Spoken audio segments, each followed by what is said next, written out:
Welcome to the Explainer. Okay, we are jumping right into the deep end today. Imagine you are sitting in the exam hall. The clock is ticking down. You flip open your past paper. Maybe it's a classic 9713 question, or perhaps you're tackling syllabus codes 0417, 0478, 0983, 0984, 2210, or the notoriously rigorous 9618.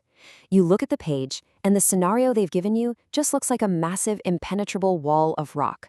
Well, I want you to meet two students who are staring at that exact same wall of rock.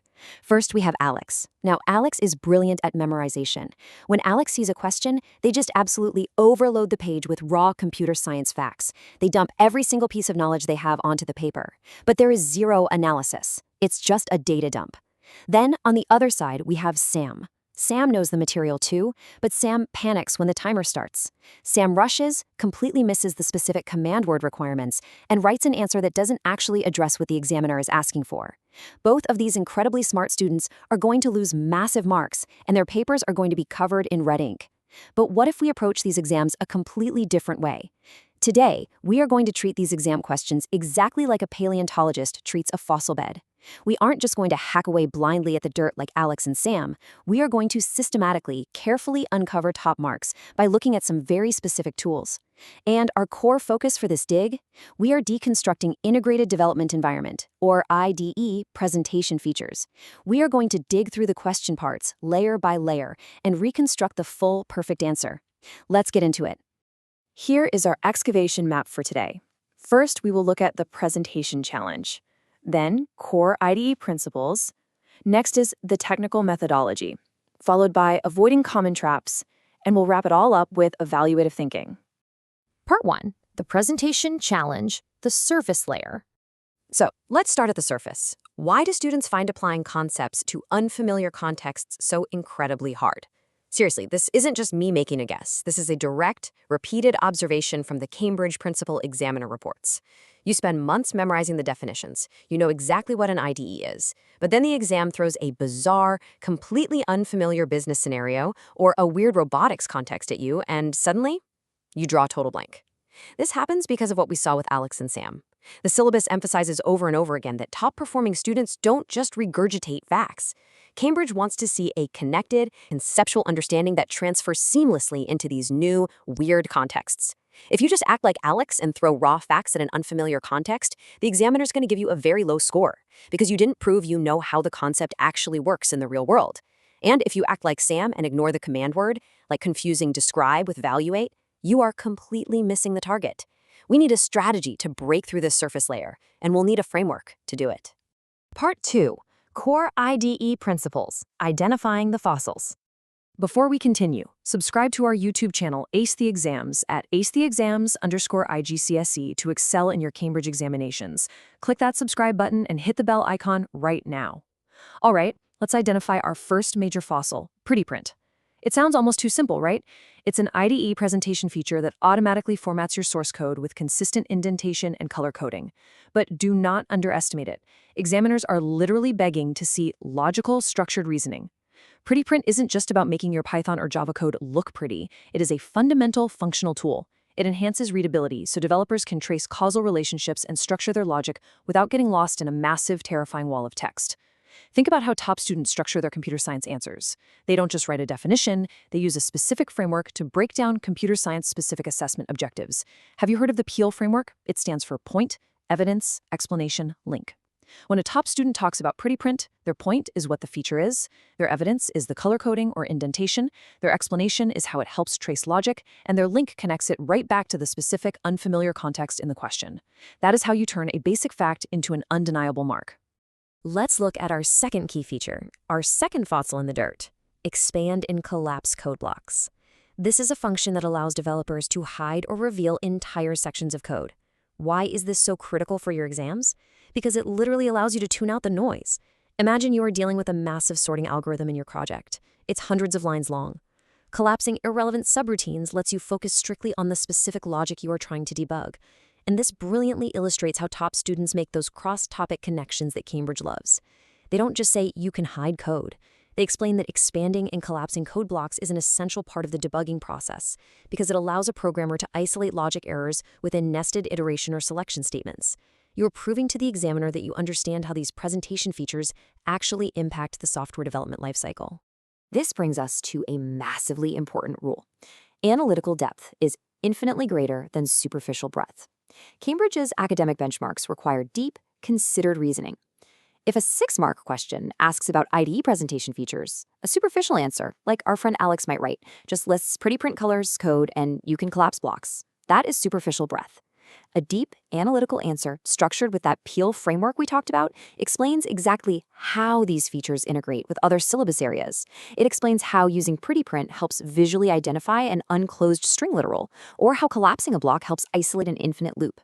I want you to mentally test yourself right now. If I gave you 30 seconds, could you spot an answer that just lists facts versus an answer that follows point, evidence, explanation, link? The Peel answer is the one that gets the marks every single time. Part 3. The technical methodology, the excavation tools. Stop scrolling. Subscribe to our YouTube channel, Ace the Exams, at acetheexams_IGCSE to excel in your Cambridge examinations. We've helped thousands of students improve by 2-3 grade boundaries. Join them right now by subscribing to at acetheexams_IGCSE and turn on all notifications so you never miss our weekly exam strategy sessions. Okay, welcome back. Listen very closely to this official examiner alert. It says students lose marks by not showing working. Even if your final answer is wrong, method marks can save you. This is the holy grail. This is the method mark strategy. Examiners actually want to reward your step-by-step analytical process. If you can clearly show how you are applying an idea feature to a problem, you are securing marks. This completely reduces your exam anxiety, because even if your final output or calculation has a tiny flaw, the examiner can see your logic. Remember Alex and Sam from the beginning? If they just implemented the method mark strategy, their red pen marks would instantly transform into green check marks. We need a blueprint to make this happen. We need a systematic way to extract those method marks from the dirt. To guarantee those method marks, you can't just guess. You need a standardized sequence. Here is your 5-step procedural framework, your computer science success blueprint for tackling absolutely any unfamiliar coding context. Step 1. Deconstruct the question. What command word is it actually using? Is it state, describe, or evaluate? Step 2. Extract the relevant data from the scenario. What language are they using? What's the specific bug? Step 3. Select your analytical framework. In our case today, knowing we need IDE presentation features to solve the problem. Step 4. Execute with clear notation, showing all of your working out clearly on the page. And Step 5. Present your final answer using the exact, correct terminology from the Cambridge syllabus. Imagine a 60-second timer starting right now. Could you take one of your old past paper answers and rewrite it using these 5 steps? Because if you can, you are automatically jumping up a grade boundary. Let's look at a direct comparison of what happens when you use that 5-step methodology. Superficial candidates simply list facts like pretty print colors code, providing zero context to the actual exam question. Top-scoring candidates, however, apply the principles directly to the unfamiliar context. Let's do a little find the flaw exercise mentally. If a paragraph says, the developer should use an IDE, pretty print makes it blue, this is good, where is the flaw? The flaw's everywhere. There's no depth. Now listen to the rewritten, top-tier version. Using pretty print's color coding in this specific binary search algorithm allows the developer to immediately spot the unclosed string literal on line 42, while expanding the main loop block isolates the logic error, preventing the array from sorting. See the difference? That is analytical depth in practice. That is how you turn a failing grade into an A star. Part 4. Avoiding common traps, hazards in the dirt. We went straight to the principal examiner reports to find the top 3 mistakes students make across these syllabuses, and here they are in our interactive workshop. I want you to imagine scanning a complex data table of student errors right now. You've got 60 seconds to find the trend. What's the core issue? Mistake number 1, forgetting to check for overflow and edge cases, throwing away incredibly easy marks. Mistake number 2, failing to check boundary conditions during execution. And mistake number 3, which is the massive trend we've been talking about, giving answers that lack the specific context given in the question. Think about how this ties into IDE presentation features. If you are writing a program dealing with an 8-bit integer, and you don't use your IDE's expand and collapse feature to carefully isolate your while loop, you are incredibly likely to miss a boundary condition error hiding inside it. When your loop runs one too many times, you get an overflow error. The examiner doesn't just want you to say, I'll test it. They want you to explain how the IDE helps you test those exact boundary conditions without losing your mind in the code. Now, you might be thinking, How on earth am I supposed to remember all this under the extreme pressure of an exam? Here is a brilliant memory hack. Use the visual story method to encode these IDE presentation concepts. I want you to visualize a story right now. Picture a dinosaur. We are paleontologists, after all. Picture a dinosaur with brilliantly color-coded, perfectly indented scales. That is your pretty print. Now imagine that same dinosaur folding itself up like a giant accordion to hide from predators. That is your expand/collapse code block. Let's do a speed writing challenge. You have 30 seconds on the clock. If you sit down for the exam, recall the brightly colored accordion dinosaur. You will immediately remember these two crucial presentation features. You'll remember how they help you isolate those dangerous boundary conditions, and you'll be able to write that perfect peeled paragraph. Part 5. Evaluative Thinking, Reconstructing the Dinosaur. To hit the absolute highest order assessment objectives, especially in the rigorous 9618 A-level syllabus, just solving the problem isn't enough. You must evaluate.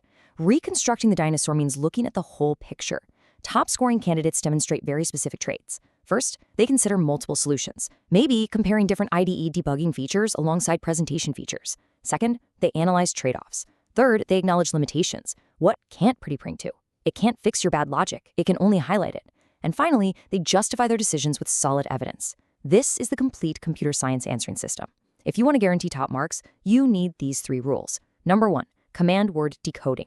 Number 2, rigorous PL framework application. And number 3, a strict time management matrix so you don't rush like Sam.